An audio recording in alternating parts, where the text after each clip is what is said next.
What's going on, guys? This is Ryan with the RK Outpost, and it has now almost been a year since the controversial release of The Last of Us Part 2, which divided the fan base and destroyed the franchise in the eyes of a lot of people. What Naughty Dog and Neil Druckmann did by making this game all about identity politics, about how they treated the character of Joel to try to subvert your expectations, how they lied to their fan base and deliberately misled them in order to get them to buy this game on the back of the success of the first Last of Us. It was absolutely pathetic in so many ways. And now we're hearing from Neil Druckmann, don't worry, we're not making a third one yet, but we've got a story, we've got a plot, it's still in the works, guys. As if anyone would actually care if it came out. You have lost so many people. So many people do not want to see any further what happens in this story because you have already screwed it up so poorly. But Neil Druckmann is coming out and says, don't worry, Naughty Dog, we've got a plot, guys. It's not coming now, but just you wait.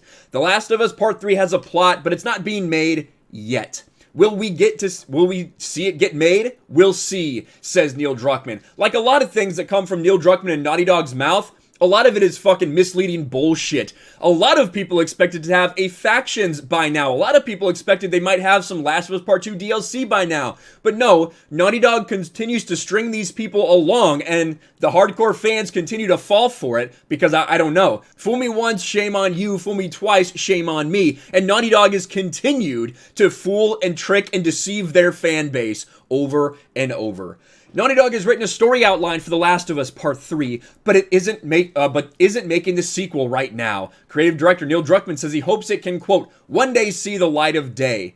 If you were to announce that right now, there's obviously fans, there's people that bought it and there's people that liked it, but the vast majority of people would say, nah, I'm good. You fooled me with The Last of Us Part 2. I'm done with this fucking bullshit story. Speaking on an episode of the Script Apart podcast about writing The Last of Us Part 2, Druckmann touched briefly on the possibility of a sequel. I don't know how much I want to reveal. Co-writer Hallie Gross and I did an outline for a story that we're not making, but I hope one day can see the light of day that explores a little bit what happens after the game. We'll see. What? You want to see how Ellie miserably goes back to nothing and her life is fucking ruined and she didn't even get vengeance for Joel? You want to see Abby? You want to see her, be held up as the hero, this person that you despise? Is that what people want to see in The Last of Us Part 3? What a joke. Druckmann says there's been quite a bit of discussion internally about a Part 3. I bet there has, because I bet a lot of you thought that it was a guarantee that it was going to happen before you had sales bomb for The Last of Us Part 2. After that first weekend, when you had everybody tricked and everyone realized what it actually was. We have not got an official update from Naughty Dog about sales numbers, have we? Ever since that 4 million number in the first weekend.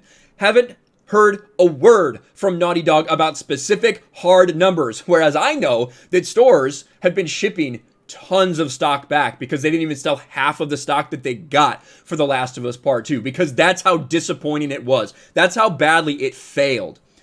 These games take so much to make. Part 2. I've been thinking about it for 7 years between when the last game came out and when this came out. You want to make sure you're jazzed by the idea that you have, that it feels like it's challenging.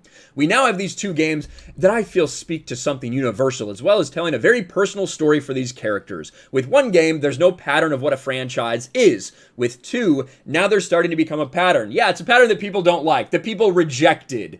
You sold nearly 20 million copies of The Last of Us, the original one, across two consoles. Again, the last update we've officially had is 4 million. It seems to me, looking at how many players have actually played on PSN, probably 6 million is right around there. That's probably what the number is. But the fact that you haven't released it tells us that you're fucking embarrassed about it and then you want to hide that for some reason. Let's continue. Now, I feel like there's some structural and thematic themes you'd have to stick to if making a third game. Yeah, you would. It seems that Naughty Dog currently exploring what to do next. After we finish one of our big titles, Druckmann explained, we take a long time to explore different ideas, whether it's going to be Last of Us 3, whether it's something new, whether it's some old franchise we want to go back to. And I fully explore all of those, then look at okay, we have all these ideas in front of us. As a studio, what do we want to commit to? Because it's a huge commitment. Money, time, passion, talent. So you think about all the opportunity costs that come with that. Recent reports have suggested Naughty Dog is, or at least was, working on a standalone Last of Us multiplayer game, was supposed to be out already. You told all your fans on fucking Outbreak Day, that was renamed Last of Us Day or whatever because you're pussies. You told all your fans that we've got big announcements coming soon, guys. Don't worry. I know you were expecting something, but it's coming. Haven't heard shit for months on end because that's what Naughty Dog does. They continue to mislead and lie to their audience, just like they did for The Last of Us Part 2. Naughty Dog has misled The Last of Us fans with swapped models. If you remember, of course, we can play these right now. If you remember, they have these differences between what they showed us in the trailer, right? What they showed us in the trailer with Joel being there. And then directly what they showed us in the actual game where it was Jesse. They misled people with that trailer to make you think that it was going to be a Joel-Ellie adventure. And it wasn't the only time. They had old Joel in the story trailers instead of the flashbacks to make you think that Ellie and Joel were going on an adventure. Over and over and over again, they fucking lied to you because they knew if they sold you a story about Ellie and Abby where Abby kills Joel, people wouldn't buy it. They wouldn't. They sold this game on the back of that relationship between Ellie and Joel. They tricked all of their customers. They tricked all of their audiences. That's why they were so scared when it leaked. And that is why it has been received so poorly. We've talked about the Metacritic scores a million times. Even with them removing tens of thousands of scores, only negative ones, not positive ones, mind you. They leave the fake positive scores up there. They try to remove fake negative scores.